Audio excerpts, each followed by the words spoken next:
Ambassador Zexathera adjusted her ceremonial robes as the transport ship descended through the atmosphere of Valdris Prime. The crimson sky outside the viewport reminded her of blood, which seemed fitting given the mission ahead. 3 solar cycles of brutal warfare between the Galactic Federation and the Hegemony Coalition had left entire star systems in ruins. Today's peace negotiations represented the last hope before total galactic annihilation. The Valdorian ambassador checked her reflection in the polished metal wall. Her blue-scaled skin shimmered with nervous energy, and her forearms fidgeted with documents that contained terms both sides would likely reject. She had spent decades mastering the art of diplomacy, learning to read the subtle body language of dozens of alien species, understanding their cultural taboos and honor codes. Yet none of that experience had prepared her for what awaited on the surface. Behind her, she heard the soft footsteps of her security detail.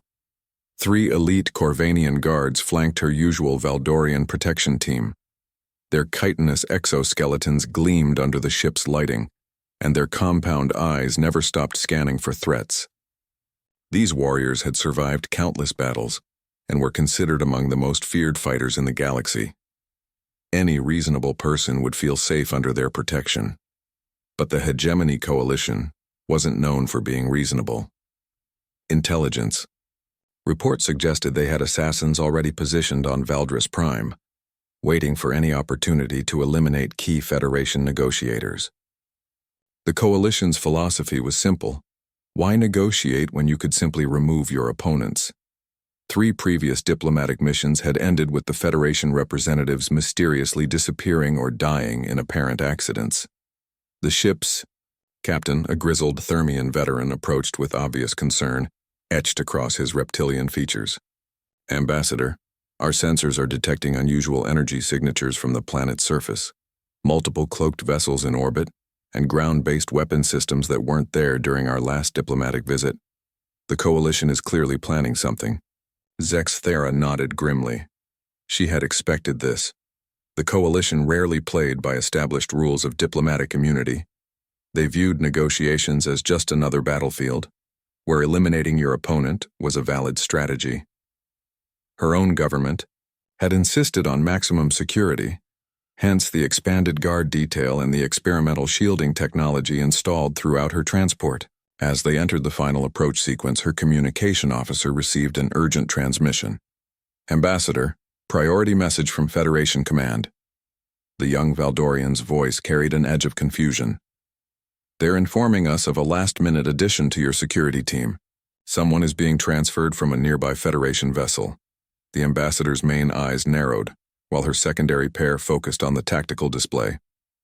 What kind of addition? We already have the finest warriors the Federation can provide. She gestured toward her Corvanian guards, whose reputation for battlefield prowess was legendary across known space. The communication officer hesitated, checking and rechecking the message. The file says it's a single individual from a species called human. I've never heard of them, Ambassador. According to this, they only recently joined the Federation and are considered a developing species with primitive technology. One of the Corvanian guards clicked his mandibles in what passed for laughter among his kind. A primitive warrior to protect the Federation's most important diplomat? This must be some kind of administrative error. Zexathera accessed her diplomatic database, searching for any information about these mysterious humans. The entry was surprisingly brief for a Federation member species. They came from a world called Earth in a remote spiral arm of the galaxy. Their technology was indeed centuries behind Federation standards, still using chemical propulsion and basic energy weapons. Most concerning was a note about their recent discovery by a Federation survey team only 5 solar cycles ago. The transport's docking bay suddenly illuminated as another ship approached. It was a small utilitarian craft that looked almost primitive compared to Federation vessels. No elegant curves or artistic flourishes, just functional metal and basic propulsion systems. The ship bore markings she didn't recognize, along with symbols that seemed to be some kind of writing system. That must be our additional security, the captain reported. Single occupant, requesting permission to board. The ambassador found herself curious despite the circumstances. What could a primitive species possibly offer that her elite guards could not? Perhaps it was some kind of diplomatic gesture, showing Federation unity by including representatives from newer member worlds. Still, the timing seemed odd for such symbolism. As the alien craft docked, she heard the distinctive sound of an airlock cycling. Heavy footsteps echoed through the corridor, different from the clicking of Corvanian claws or the soft padding of Valdorian feet. These steps had a deliberate, measured quality that somehow commanded attention. The being that entered her transport's main compartment was unlike anything she had encountered in her diplomatic career. Roughly her own height, but built much more solidly, with only 2 arms and legs like a Valdorian, but lacking scales or natural armor. Instead, the creature wore some kind of fitted black material that seemed to be artificial skin.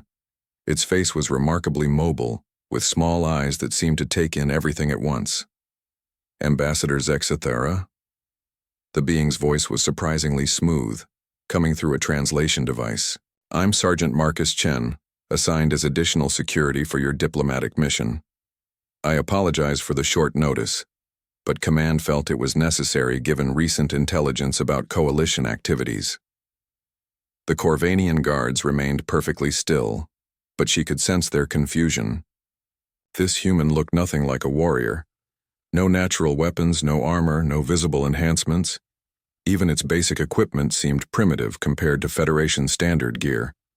Yet something in its demeanor suggested a confidence that didn't match its apparent vulnerability.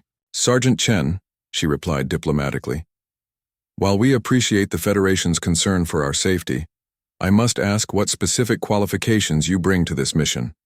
My current security team represents the finest military traditions in our alliance. The human's face changed in a way she couldn't quite interpret, the corners of its mouth shifting upward slightly. Ma'am, I understand your concerns. My species might be new to galactic politics, but we've been dealing with hostile negotiations for our entire history. Sometimes the best security isn't about having the biggest weapons or the strongest armor. As if to demonstrate his point, he moved across the room to examine the transport's defensive systems. His movements were fluid and economical, wasting no energy but covering ground with surprising speed. The Corvanian guards tracked him automatically, but she noticed they seemed unsure how to categorize this strange being. Outside the viewports, Valdris Prime grew larger as they approached the capital city where the peace talks would begin. Somewhere down there, Coalition assassins were probably making final preparations. The fate of billions hung in the balance, and now her protection included a warrior from a species she'd never heard of until today. The human called Marcus finished his examination of their defensive systems and approached her again. Ambassador, I've reviewed the intelligence reports about Coalition tactics. I think there are some things about human security protocols that might be relevant to your mission. She found herself strangely intrigued by this mysterious addition to her team. Perhaps there was more to these humans than their primitive appearance suggested. The diplomatic compound on Valdris Prime stretched across several kilometers of carefully manicured grounds. Ancient crystalline towers rose toward the crimson sky, their surfaces designed to inspire awe and remind visitors of the planet's neutral status. For over 1,000 years, these halls had hosted negotiations between warring species, mediating conflicts that might otherwise have consumed entire sectors of the galaxy. Ambassador Zexathera stood in her assigned quarters, reviewing the preliminary reports that had arrived overnight. The news wasn't encouraging. Coalition forces had moved 3 additional battle fleets into nearby systems, supposedly for training exercises. Meanwhile, Federation intelligence suggested that at least 6 known assassins had already infiltrated the diplomatic staff using various disguises and forged credentials. A soft chime indicated someone requesting entry. She activated the door controls, expecting to see one of her Corvanian guards with the morning security briefing. Instead, the human stepped through the doorway carrying a simple cup of steaming liquid. Good morning, Ambassador. I brought coffee. Marcus offered the cup with that same slight facial expression she was beginning to recognize. It's a beverage from my homeworld. Helps with mental alertness during stressful situations. She accepted the cup cautiously, noting that it radiated pleasant warmth. The liquid inside was dark brown and carried a complex aroma that was somehow both bitter and appealing. Thank you, Sergeant. This is most thoughtful, though I must ask how you obtained ingredients from your homeworld on such short notice. Emergency rations, he replied with what she was learning humans called a smile. Every human military unit carries emergency supplies of coffee and chocolate. Command considers them essential for morale and combat effectiveness. The statement struck her as absurd. Military rations focused on nutrition and preservation, not comfort items. Yet as she sipped the strange beverage, she found herself feeling more alert and somehow more optimistic about the day ahead. Perhaps there was practical wisdom hidden in what seemed like primitive thinking. Marcus moved to the window overlooking the diplomatic gardens. I've been studying the compound's layout and security protocols. Your Corvanian guards are impressive warriors, but they're thinking about protection in traditional terms. The Coalition isn't going to attack you with conventional weapons or direct assault. What do you mean? She joined him at the window, watching as various alien species moved through the gardens toward the main conference chambers. Delegates from dozens of worlds had gathered for these negotiations, representing the last hope for peace. Humans have a saying, if you want to kill a snake, you don't attack its armor. You go for its head. Marcus pointed toward the central tower where the actual negotiations would take place. The Coalition doesn't need to eliminate you physically. They just need to ensure the talks fail in a way that makes the Federation look unreasonable or weak. The concept intrigued her. In Valdorian culture, protection meant preventing physical harm through superior force. The idea of threats that couldn't be stopped by warriors or shields was foreign to her thinking. What kind of threats are you anticipating? Before Marcus could answer, her communication system activated with an urgent priority signal. The holographic display showed Admiral Korthax of the Coalition fleet, his massive frame filling the projection space. The Drakmarian's scaled hide bore the scars of countless battles, and his multiple eyes glowed with barely controlled aggression.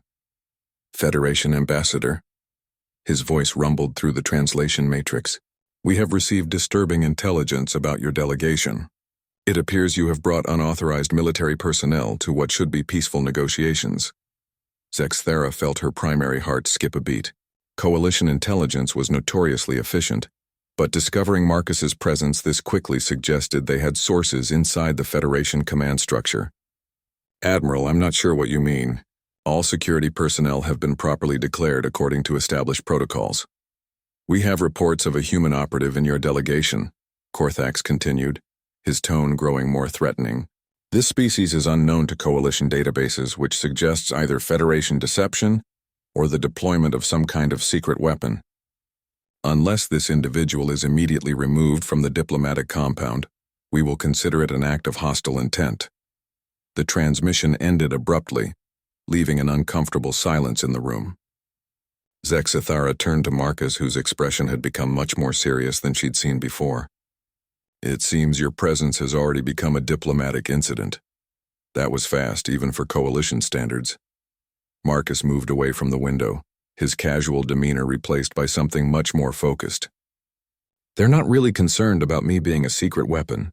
This is about creating an excuse to withdraw from negotiations while making it look like Federation aggression. The ambassador's communication system chimed again, this time with a call from Federation Command. Fleet Admiral Sorvak's three-dimensional image materialized, his Centaurian features tense with concern. Ambassador, we've just received Coalition protests about your security arrangements. They're threatening to withdraw unless changes are made immediately. Admiral, with respect, removing Sergeant Chen now would appear to validate Coalition accusations of Federation deception. It would undermine our negotiating position before talks even begin. She glanced at Marcus, who was studying something on a small device he'd produced from his equipment. Ambassador, Sorvak's voice carried the weight of command decisions. The peace talks are more important than any single security arrangement. If removing one guard prevents a war, that's an acceptable compromise. Marcus stepped forward slightly. Admiral, may I suggest an alternative approach? Instead of removing me from the compound, what if I were to meet directly with Coalition security representatives? Full disclosure of my background and capabilities, complete transparency about human involvement in Federation activities. The Admiral's compound eyes focused on the human with obvious skepticism. What possible advantage could that serve? You're an unknown quantity to them, which is clearly the source of their concern. Sir, Humans have learned that sometimes the best way to deal with bullies is to show them exactly what they're dealing with, rather than backing down or hiding. Marcus's tone remained respectful but carried an undertone of confidence that seemed disproportionate to his apparent resources. If Coalition intelligence is half as good as their reputation suggests, they're probably more curious about humans than they are concerned. The Admiral considered this for a moment before responding. Very well, Sergeant. But understand that if this approach backfires, it could provide the Coalition with justification for immediate military action. Are you prepared for that responsibility? Yes, sir. The simple certainty in Marcus's voice surprised both the Admiral and the Ambassador. I'll arrange to meet with their security chief within the hour. As the communication ended, Zexathara found herself studying her mysterious human bodyguard with new interest. Either he was displaying remarkable courage in the face of impossible odds, or he knew something about his species that hadn't been included in the Federation databases. Sergeant Chen, I must ask directly, what exactly are you planning to show the Coalition representatives? Your equipment appears standard. Your physical capabilities seem limited compared to other Federation species. And you've acknowledged that human technology is primitive by galactic standards. Marcus turned toward the door, pausing with his hand on the control panel. Ambassador, there's something important that didn't make it into those Federation reports about humanity. We might be new to interstellar politics, but we've been practicing warfare and diplomacy with each other for our entire recorded history. Sometimes experience matters more than technology. He stepped into the corridor, leaving her alone with her coffee, and a growing sense that the next few hours would determine far more than just the success of peace negotiations. Outside her window, delegates continued moving through the gardens, unaware that the fate of the galaxy might depend on how well one human could explain his species to their enemies. The Coalition security chief stood nearly 3 meters tall, her Drakmarian physiology optimized for combat across multiple environments. General Vextar had earned her position through 40 years of successful military operations, and her reputation for ruthless efficiency was known throughout the galaxy. She commanded respect from species that typically showed deference to no one. Marcus entered the neutral meeting chamber exactly on schedule, carrying only a small personal device and wearing the same basic equipment he'd had since arriving. The contrast between him and the Coalition's finest warrior was almost comical. Where she possessed natural armor plating and retractable claws capable of tearing through metal, he appeared vulnerable and soft. So you are the mysterious human? Vextar's voice carried the rumble of barely contained aggression. Federation intelligence claims your species was discovered only recently, yet here you stand as protection for their most important diplomat. This suggests either Federation deception or remarkable hidden capabilities. General, I appreciate your directness. Marcus took a seat across from her, maintaining eye contact in a way that most species found either submissive or foolishly aggressive. You're right to be curious about humans. We're definitely new to galactic politics, and our technology is primitive compared to established civilizations. Vextar's multiple eyes studied him carefully, searching for signs of deception or hidden weapons. Her enhanced senses could detect no unusual energy signatures, no concealed technology, no biological modifications that might explain his confidence. Yet Federation Command considers you suitable protection for Ambassador Zexathara. Either they have lost their strategic sense, or you possess capabilities not apparent to our analysis. That's exactly what I wanted to discuss with you. Marcus activated his personal device, projecting a simple holographic display that showed a 3-dimensional map of Earth. My homeworld has never experienced unified government. For our entire recorded history, we've been divided into hundreds of separate nations, tribes, and city-states, all competing for resources and territory. The general's interest sharpened. Coalition intelligence had noted this unusual political fragmentation in their preliminary reports about humanity, but they'd assumed it indicated weakness and primitive social development. A species that cannot achieve planetary unity would seem ill-equipped for interstellar diplomacy. You'd think so, Marcus agreed, manipulating the display to show historical military conflicts across Earth's timeline. But constant competition has produced some interesting results. We've developed extensive experience in asymmetric warfare, psychological operations, and what we call unconventional tactics. When you can't win through superior force, you learn to win through superior thinking. The holographic display shifted to show various human conflicts throughout history, small forces defeating much larger armies, guerrilla campaigns that brought down empires, diplomatic maneuvers that prevented wars through carefully applied pressure. General Vextar found herself studying strategies that seemed to defy conventional military logic. These historical examples are intriguing, she admitted, but they involve conflicts between members of your own species. Galactic warfare operates under different principles with different technologies and capabilities. Marcus nodded, then changed the display to show more recent events. That's true, General. But 3 months ago, a coalition raiding fleet attacked a human colony world called New Brisbane. The attack was supposed to be a quick strike to test Federation response times and defensive capabilities. The General's posture shifted slightly. She remembered that operation.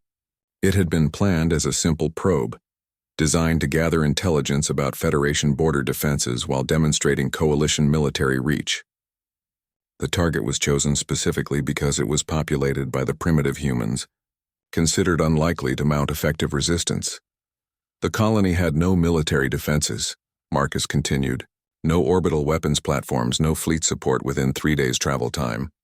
According to standard tactical analysis, the population should have surrendered immediately or been eliminated within hours. Yet our forces withdrew after 18 hours, Vextar said slowly, beginning to understand where this conversation was heading. The official report cited unexpected complications and recommended reassessment of human defensive capabilities.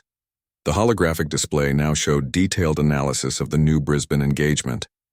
Human colonists had used mining equipment as improvised weapons, turned agricultural facilities into defensive positions, and coordinated resistance through communication methods that coalition forces couldn't effectively jam or monitor.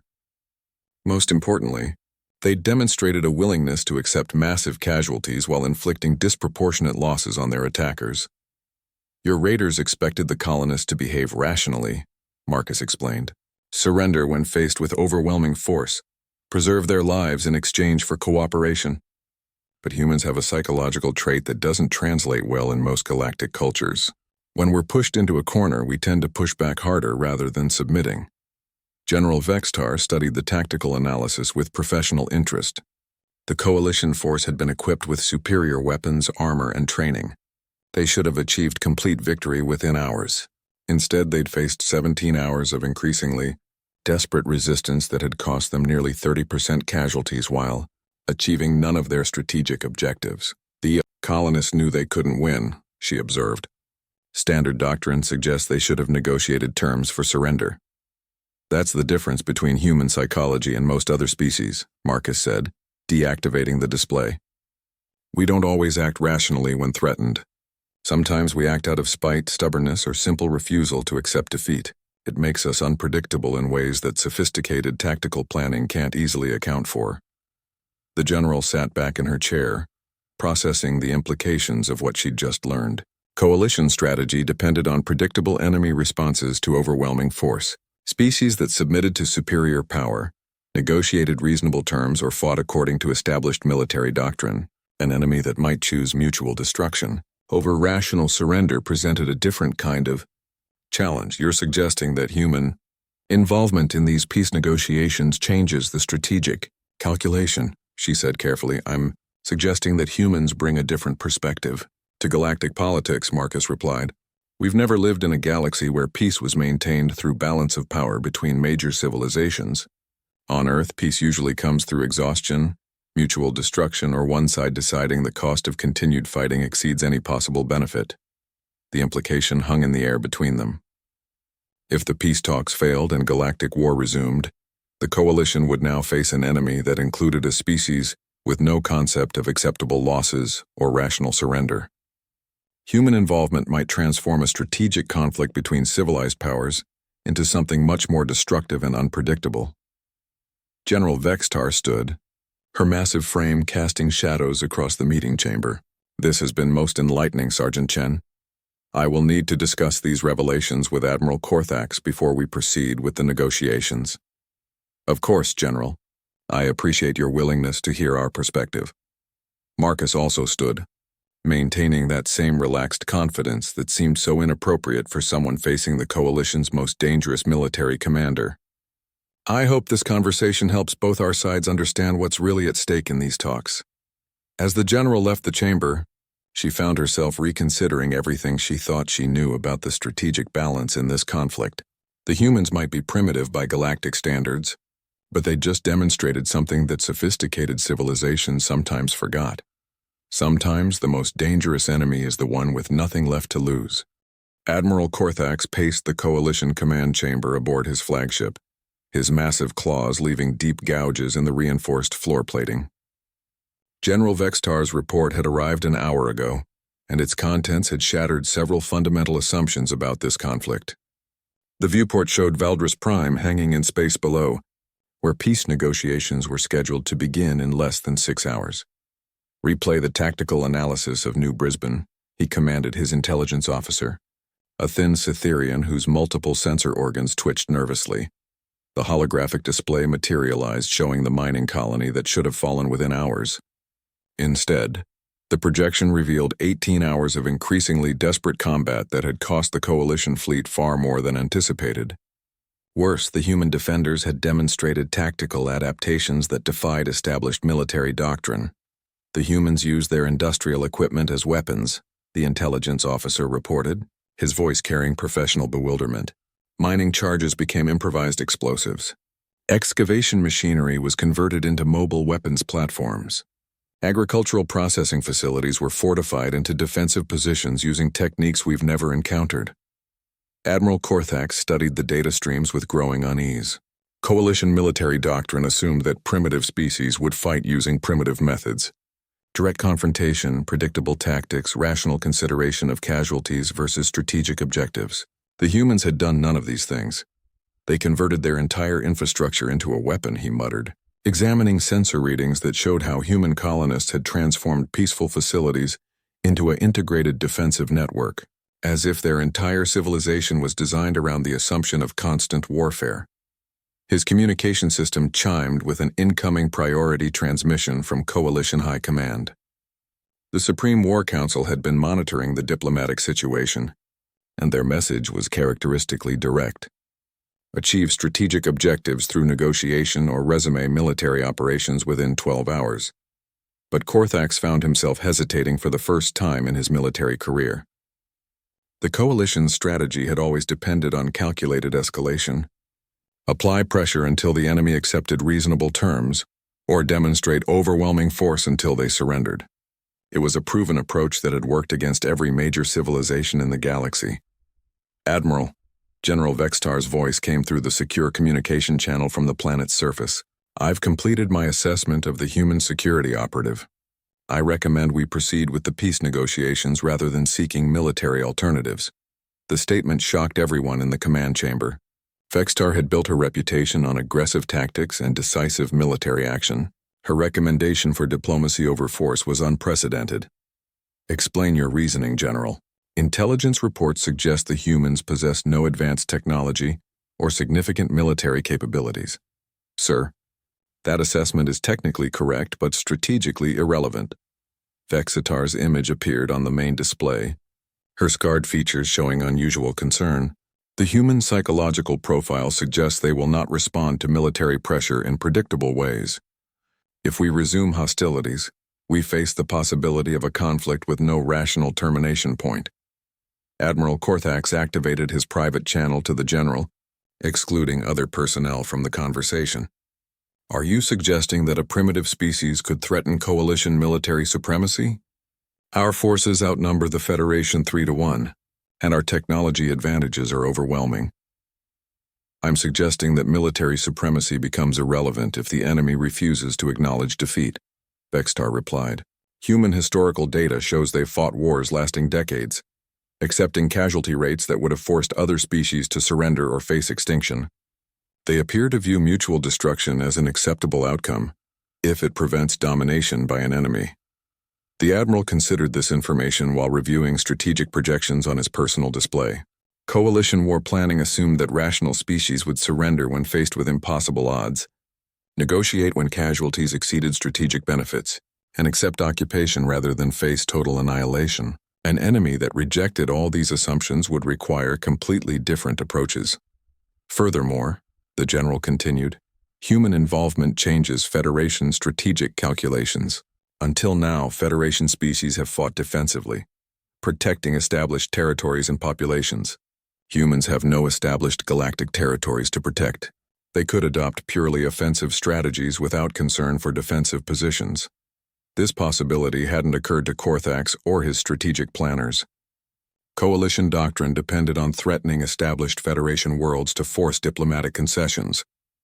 But humans had only recently joined the Federation and possessed few interstellar assets worth protecting. They could theoretically pursue asymmetric warfare across Coalition space without exposing valuable strategic targets. His tactical display chimed with an updated intelligence assessment. Federation fleet movements over the past 3 days showed unusual patterns. Ships were being repositioned away from defensive formations into configurations that looked almost like preparation for deep strike operations. It was subtle, but the implications were concerning. "Admiral," his intelligence officer interrupted, "we're receiving reports from Coalition border worlds. Several outer system installations have experienced what appear to be equipment failures and communication disruptions. Nothing that suggests direct attack, but the pattern is suspicious." Korthax felt the first stirrings of real concern. Sophisticated sabotage operations targeting infrastructure rather than military assets suggested someone was thinking beyond conventional warfare. Timeline correlation with human involvement in Federation activities. The incidents began approximately 1 week after humans were granted full Federation membership status, the intelligence officer confirmed. No direct evidence of human involvement, but the operational methods are consistent with the unconventional tactics General Vextar described. The Admiral found himself facing a strategic situation unlike anything in his experience. The Coalition had always maintained galactic dominance through superior technology and conventional military thinking. But humans seemed to operate outside conventional parameters, treating warfare as an extension of politics rather than a means of achieving rational objectives. His communication system activated again, this time with a direct transmission from the diplomatic compound. Ambassador Zexithara appeared on screen, flanked by her human bodyguard and looking remarkably confident for someone whose species was supposedly outmatched. "Admiral Korthax, I'm transmitting updated terms for the peace negotiations. We believe these proposals address Coalition concerns while providing framework for long-term stability in this sector." The proposals appeared on his display, and Korthax found himself studying terms that were far more reasonable than anything the Federation had previously offered.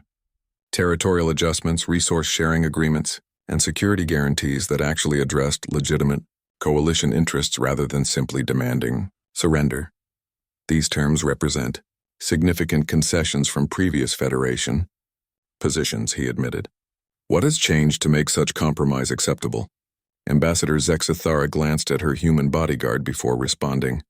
"Admiral, we've come to understand that prolonged warfare serves no one's interests. Humans have extensive experience with conflicts that escalate beyond any rational cost-benefit analysis. We'd prefer to avoid such outcomes for all our species." The implication was clear without being stated directly. Humanity's addition to the Federation had changed the strategic calculation from both sides. The Coalition could probably still achieve military victory, but the cost might exceed any possible benefit. Meanwhile, the Federation was now willing to make genuine compromises rather than face an extended conflict with an unpredictable human element. Admiral Korthax realized he was looking at the first genuinely balanced peace proposal he'd seen in this conflict. Both sides had reasons to prefer negotiated settlement over continued warfare, and both sides were offering real concessions rather than demanding capitulation. For the first time in his career, the Admiral found himself more interested in successful diplomacy than military victory. The main conference chamber of the Valdris Prime diplomatic complex had witnessed countless historic moments over the centuries, but never quite like this. Representatives from both the Galactic Federation and the Hegemony Coalition sat across from each other at the massive crystalline negotiation table, while Marcus Chen stood quietly in the corner, observing proceedings with those deceptively calm human eyes.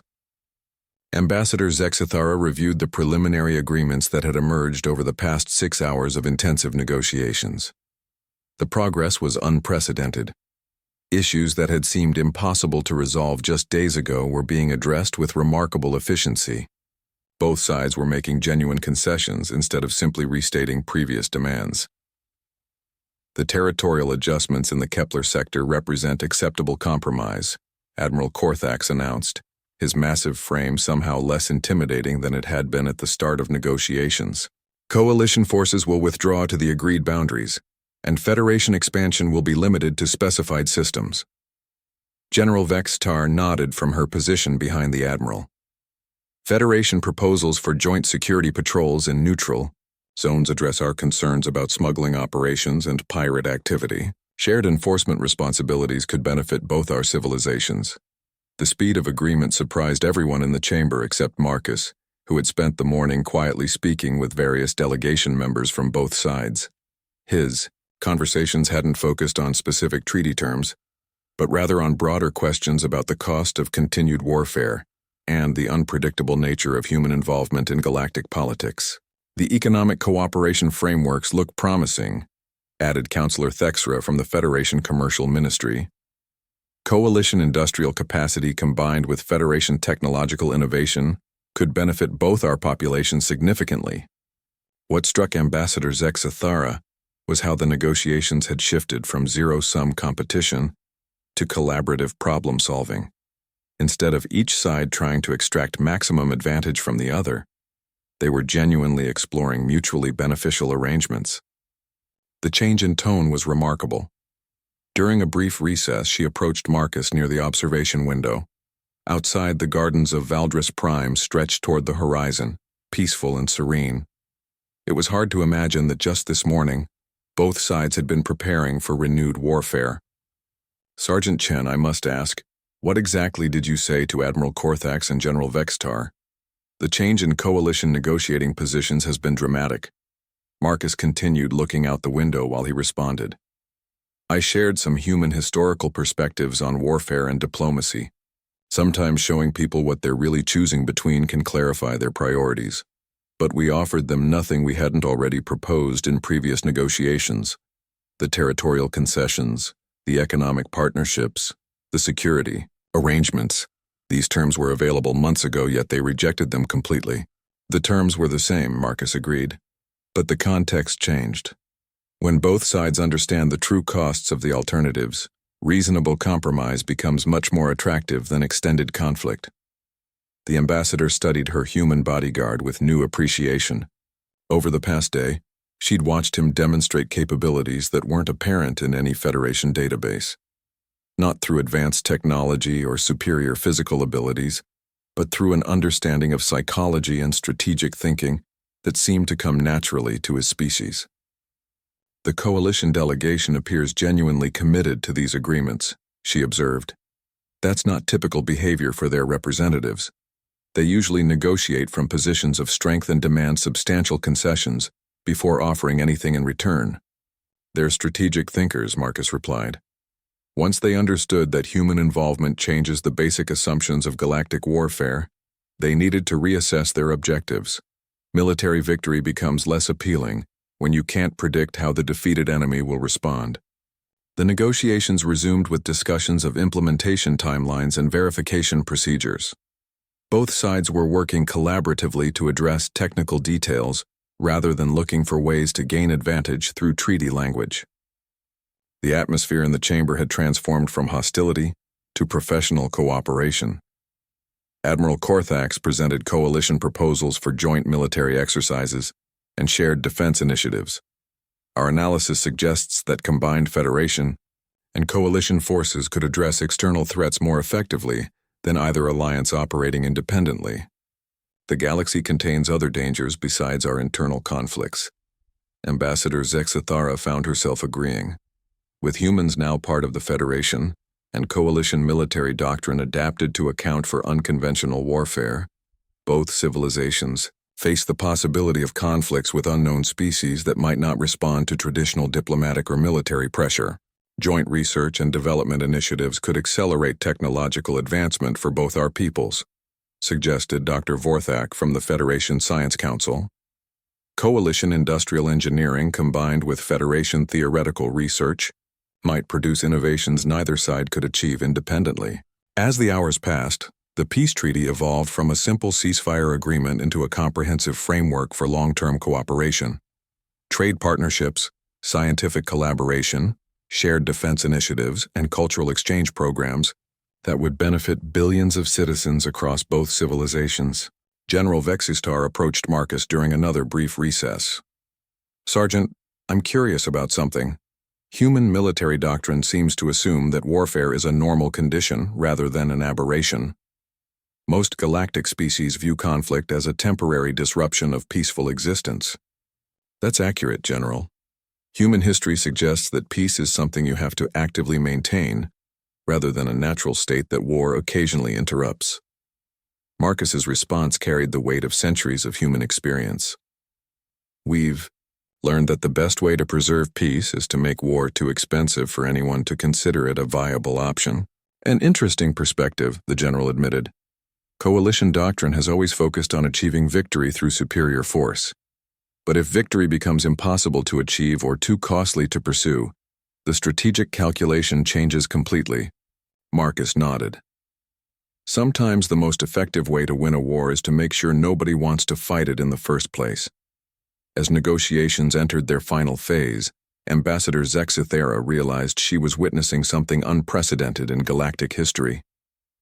Two major civilizations were voluntarily choosing cooperation over competition, not because either side had been defeated, but because both sides understood the alternatives. The treaty that emerged from these negotiations wouldn't just end the current conflict. It would establish a framework for long-term stability that accounted for the unpredictable nature of human involvement in galactic affairs.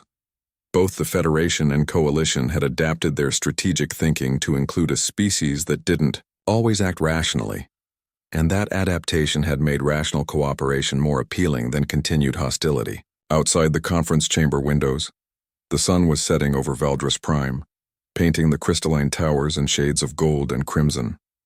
Tomorrow, delegations from both civilizations would return to their respective territories carrying news of peace rather than preparation for extended warfare, and in the corner of the chamber, one human bodyguard continued his quiet observation, having demonstrated that sometimes the most powerful weapon in diplomacy is simply showing everyone involved what they really have to lose. 3 months after the Valdris Prime Accords were signed, Ambassador Zexithera stood in her office aboard the Federation diplomatic station orbiting New Geneva, humanity's newest interstellar colony. Through the massive viewport, she could see Federation and Coalition vessels working together on joint infrastructure projects, their crews sharing techniques and technologies that would have been unthinkable just months earlier. The peace treaty had exceeded everyone's expectations. Not only had hostilities ceased, but both civilizations were discovering genuine benefits from cooperation. Coalition industrial capacity was accelerating Federation research projects by decades, while Federation scientific innovation was solving engineering challenges that had puzzled Coalition engineers for generations. Marcus entered her office carrying 2 cups of coffee, a ritual that had become part of their daily briefings. In the month since Valdris Prime, he had been reassigned as permanent liaison for human integration into Federation diplomatic protocols. His insights into strategic psychology had proven invaluable for mediating disputes between other member species. "Morning report from the joint patrol sectors," he said, setting down her coffee while reviewing data on his personal device. "Coalition and Federation fleet exercises are ahead of schedule, and both commands report excellent cooperation at operational levels. Turns out our species work well together when they're not shooting at each other." The ambassador accepted her coffee gratefully, still amazed by how this simple human beverage had become essential to her morning routine. "Any intelligence about external threats in the Outer Rim territories?" "Actually, that's something I wanted to discuss with you." Marcus activated his device's projector, displaying a tactical map of the galaxy's edge regions. "Long-range sensors have detected unusual activity in several systems beyond established Federation and Coalition borders. Unknown vessels, advanced technology signatures, and what appear to be reconnaissance operations." Zexithera studied the display with growing concern. The galaxy was vast, and both the Federation and Coalition had always assumed that other advanced civilizations existed beyond their explored territories. But contact with unknown species during a period of internal conflict would have been catastrophic. The timing of this discovery seems convenient, she observed. External threats appearing just as our internal conflicts are resolved. That's exactly what Coalition intelligence concluded, Marcus agreed. Admiral Korthax thinks these unknown forces may have been waiting for us to weaken ourselves through continued warfare. When it became apparent that Federation and Coalition forces were cooperating instead of fighting, they began more active scouting operations. The implications were sobering. If hostile aliens had been planning to exploit galactic civil war, the peace treaty had disrupted their strategic timeline. Now they faced the prospect of confronting united Federation and Coalition forces, rather than weakened, divided civilizations. General Vextar has requested human advisors for joint defense planning sessions, Marcus continued. Coalition military doctrine is adapting well to unconventional thinking, but they want human perspectives on fighting unknown enemies with unknown capabilities. Ambassador Zexathara found herself smiling at the irony. Human involvement in galactic politics had begun as a diplomatic curiosity, but was evolving into a strategic advantage that neither the Federation nor Coalition had anticipated. Human experience with unpredictable conflict was proving valuable for preparing to face unpredictable enemies. Her communication system chimed with an incoming priority transmission from Earth. President Chen, no relation to Marcus, despite the shared surname, appeared in holographic projection, her expression carrying the weight of important news. Ambassador, we've received formal requests from both Federation and Coalition commands for expanded human participation in joint defense initiatives. They're asking for military advisors, strategic planning specialists, and what they're calling asymmetric warfare consultants. The request represented a dramatic shift from humanity's original role as newest Federation member to active partner in galactic security. What is Earth's official response to these requests, Madam President? We're prepared to provide the requested assistance, but with conditions, President Chen replied.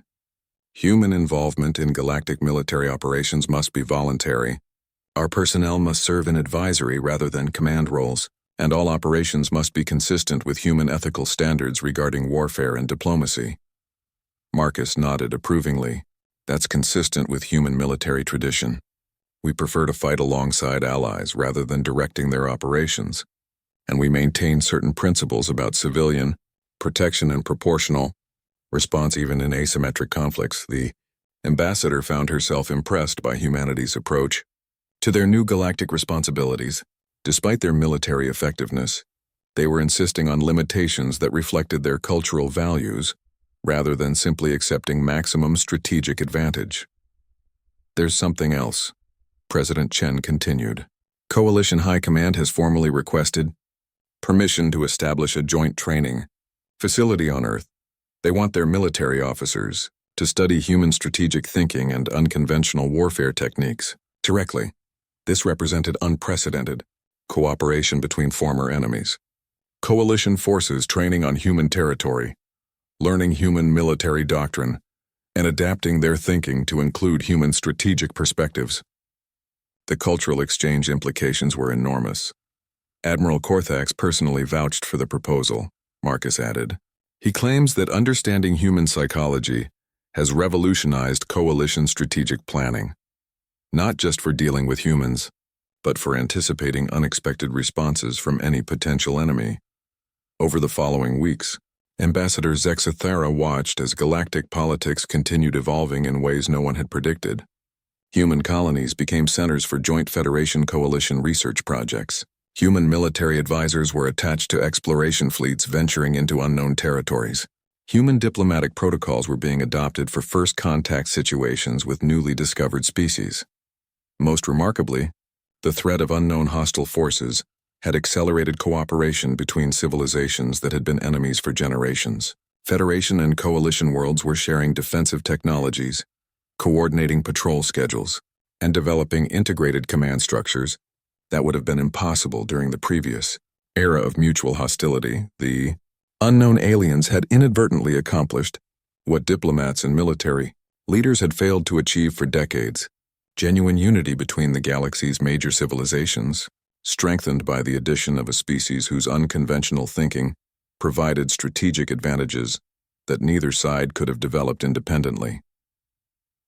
As she reviewed reports from the Outer Rim territories, Ambassador Zexthara realized that the galaxy was entering a new era of its history.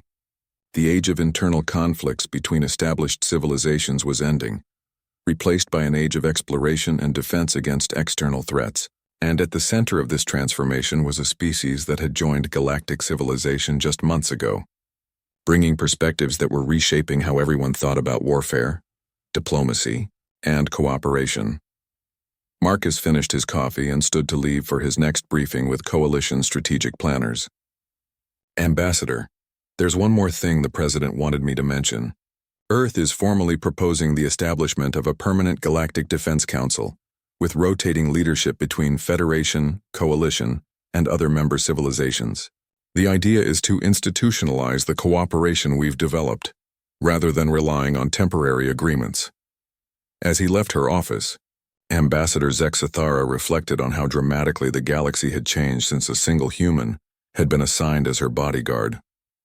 Sometimes the most profound transformations began with the smallest additions to existing systems. Humanity's integration into galactic civilization hadn't just ended a war. It had fundamentally altered how advanced species thought about conflict, cooperation, and their shared future among the stars. Outside her viewport, human, Federation, and Coalition vessels continued their joint patrols, ready to face whatever unknown challenges awaited in the vast darkness beyond their explored territories.